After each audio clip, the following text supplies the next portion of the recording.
जुने पाठ्यपुस्तक इयत्ता 4थी। छान छान गोष्टी। भित्रा ससा। एक होता ससा, तो फार भित्रा होता। वारा आला तरी घाबरायचा, झाडाची पाने हल्ली तरी घाबरायचा, ढग गडगडले की बिळात जाऊन लपून बसायचा।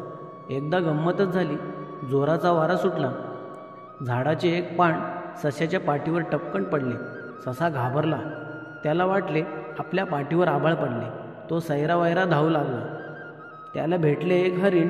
ते म्हणाले, सशा सशा, काय झाले रे, तू असा काय पळतोयस? ससा म्हणाला, आभाळ पडले। हे ऐकून हरिण घाबरले, सशाबरोबर तेही पळू लागले। पुढे त्यांना भेटले एक माकड। ते म्हणाले, काय झाले, तुम्ही का पळता? हरिण म्हणाले, अरे बाबा, आभाळ पडले, पळ। हे ऐकून माकडे घाबरले, तेही पळू लागले। मग त्यांना भेटला एक सिंह। तो म्हणाला, माकडा, काय झाले रे? माकड म्हणाले, महाराज, आभाळ पडले, तुम्हीही पळा, आधी आपला जीव वाचवा। सिंह घाबरला नाही, तो माकडाला डरडावून म्हणाला, आभाळ पडले असे कोण म्हणते? माकड म्हणाला, मी नाही, हे हरिण म्हणते। हरिण म्हणाले, मी नाही, असे ससा म्हणतो।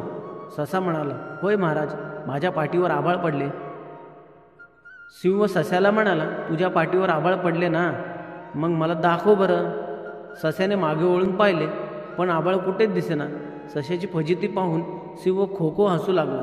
माकड आणि हरिणे हसू लागले। त्यांचे हसणे ऐकून ससा आणखीच घाबरला।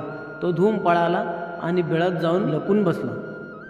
अशा आणखीन व्हिडिओ पाहण्यासाठी आमच्या चॅनलला सबस्क्राईब करा, लाईक करा, कमेंट करा आणि शेअर करा। धन्यवाद।